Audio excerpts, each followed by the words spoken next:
Where do you come from? Oh, I am from Chicago. Well, I'm from Milwaukee originally. Moved to Chicago when I was 7. Moved to New York when I was 20. Moved here when I was 24. So I've lived everywhere.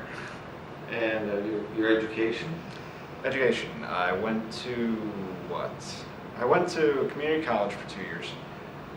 Was originally going to go to DePaul for screenwriting. Ended up going to community college, then on to NYU for 3 years. Studied at Stella Adler Studio there. Some very, very, very good directors and teachers.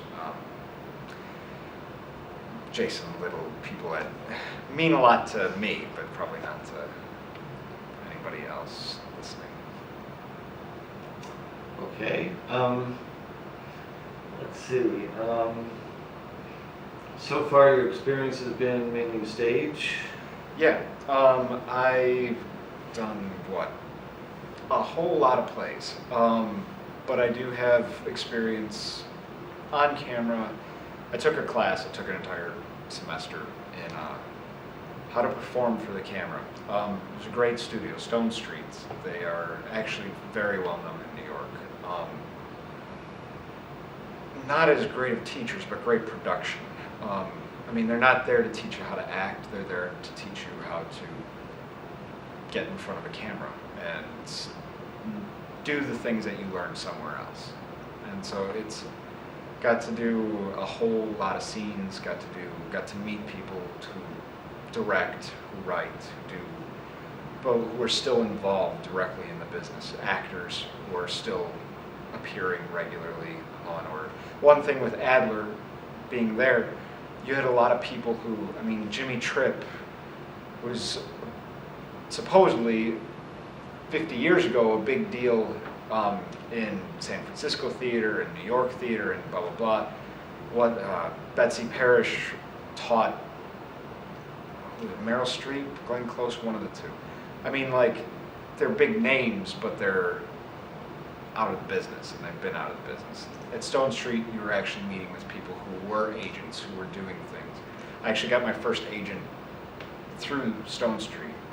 She was Frontier Booking. They were, she was great. And I don't have much more to say about that other than she was a wonderful, wonderful lady. And yeah, so I do have, and I've done some student films now. I've done 3. Good times. Who are some of the actors that you admire for their craftsmanship? That's easy. Peter O'Toole, Marlon Brando. Actually, it's kind of funny because everybody after that, I like individual actors, but everybody after that is sort of, those two sort of represent the pinnacle of 2 styles of acting. Peter O'Toole is sort of a Laurence Olivier of the second half of the century. He's that big, broad character, and he brings a fullness to every character that he has played. Even Supergirl, I mean, in Supergirl, like he brings a dignity, a respect, a realness on the grand level. Did you see the recent thing he did on Marquis de Sade? I haven't seen it yet. It's good. But, I mean, he's incredible. I mean, he was my first, like, oh, okay, that's it. Brando, on the other hand, it's Brando.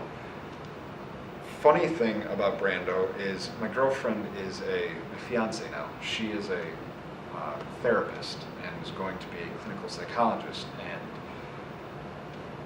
we were talking about him, and we were watching a documentary on him actually just yesterday.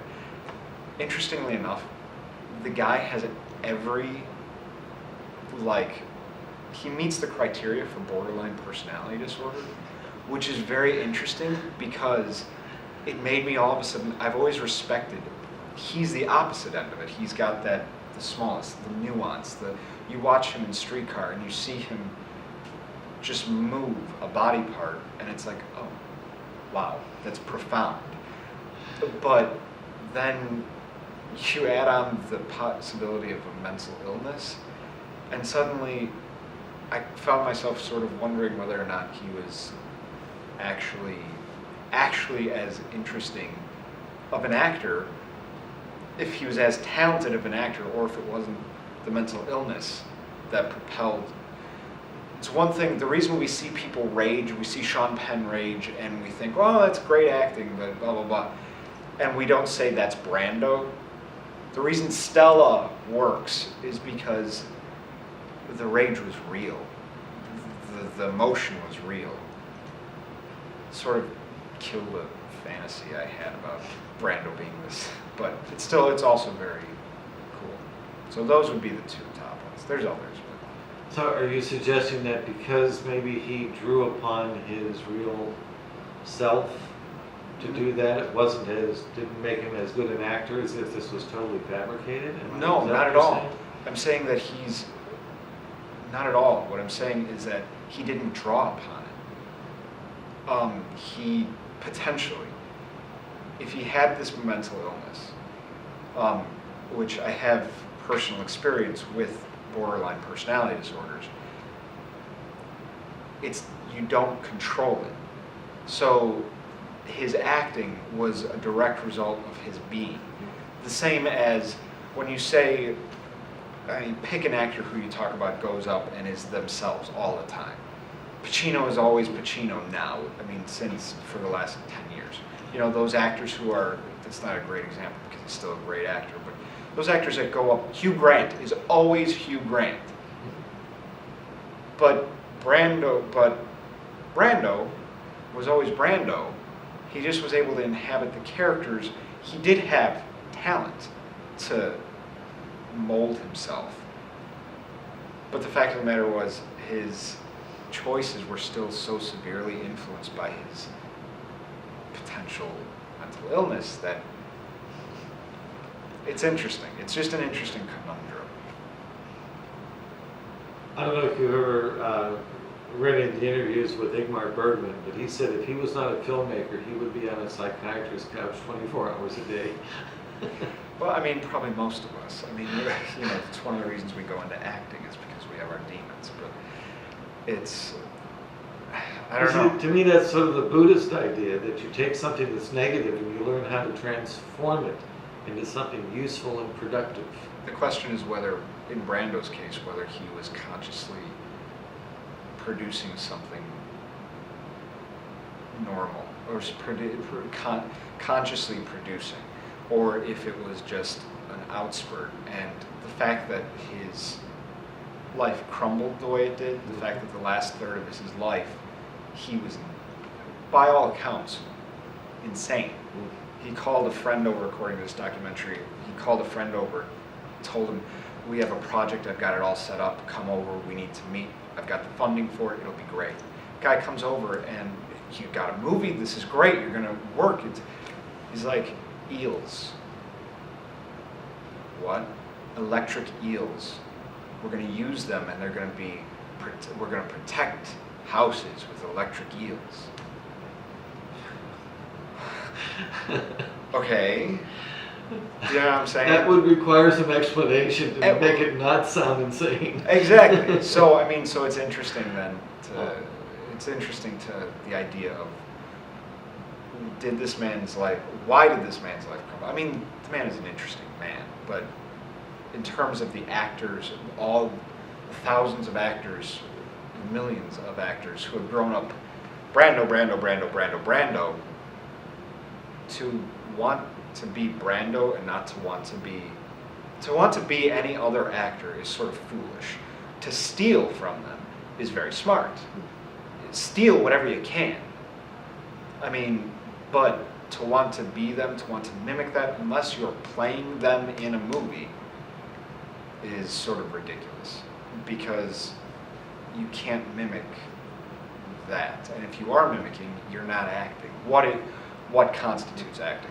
It's interesting that you can get from the question of what actors do you admire to what constitutes acting, and should I admire or should I seek to understand?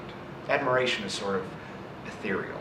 I admire, but it's not grounded in reality, if that makes sense. It's not grounded in the reality of the individual making those My choices. choice of word was deliberate because I wanted to see which way you went with it. And you went with more of seeing what you can respect in the way the actor brings something to the role.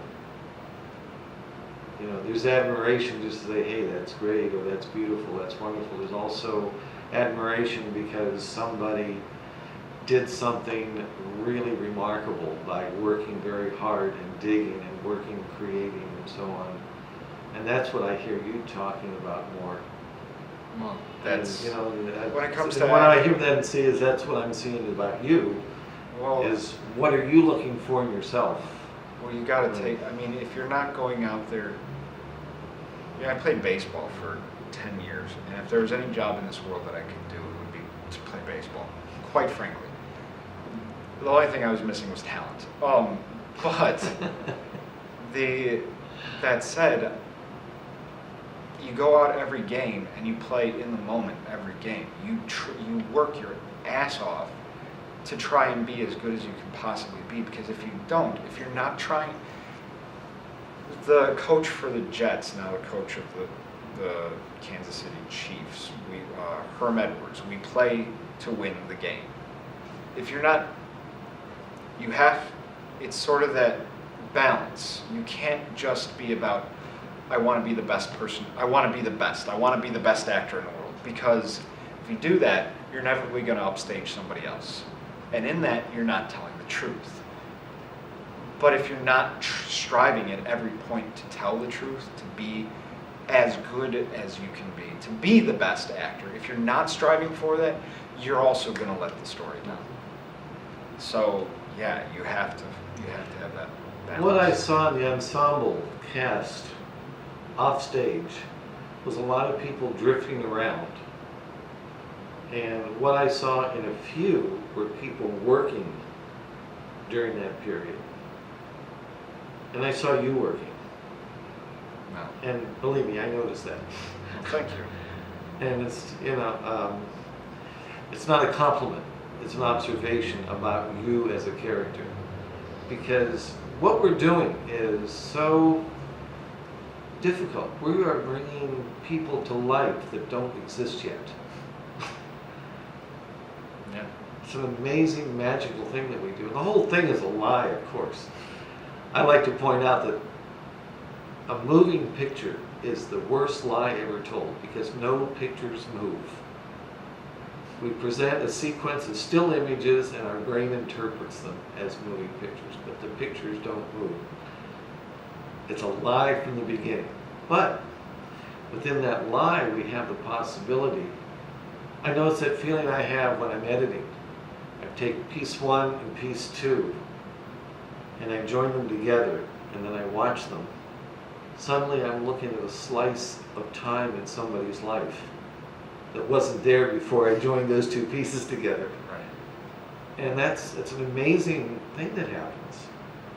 It's an amazing thing to sit down and watch a film that you can lose yourself in as if you were experiencing somebody else's reality, as if it were your own. To me, that's what makes the motion picture such a powerful medium, is that we react to it as if we were reacting to real life.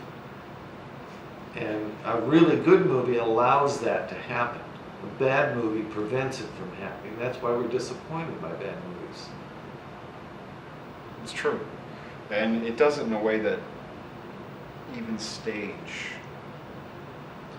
can't. It's not that they just, the fact that they work so differently. You're right. There's an absolute truth that can be found in pictures because of the intimacy of the camera. There's an absolute truth that can be found on the stage because of the exact opposite, because you are because of the voyeuristic factor. And there's these 98-degree bodies wandering around on stage. They're human beings. Exactly. It's no longer, it's not a picture. Right. It's people. But there's also this sense of separation. Right. It's the same reason why 3D movies, I think, as much fun as they are, don't really work for drama, because you can't get into the story when the story's out there. When you true. watch a flat movie, your mind goes into the story, goes into the screen. Which is interesting because you'd actually think it would be the opposite. You would. Think that it would be because in the one sense you have to project, but that's sort of what film then becomes, I would think. I mean, I'm not a film theory major, or wasn't, but the idea of projecting yourself onto the characters and then you as an audience member do what a good actor will do. You take what is being presented from, as an actor, from your scene partner or from the events, taking it, filtering it, processing it, and then coming back out. The difference is, an actor, you end up talking or you end up reacting for the benefit, and then there's a give and take with film. You do the same thing, but when that ends up in the space between, that's where you need a lot from a film. You need a lot in order to fill that space between, because it's not just being filled this way; it's being filled this way as well. It's very, talk about ethereal. I said we could do this till 6 a.m. Yes. So why don't we get Steve out here?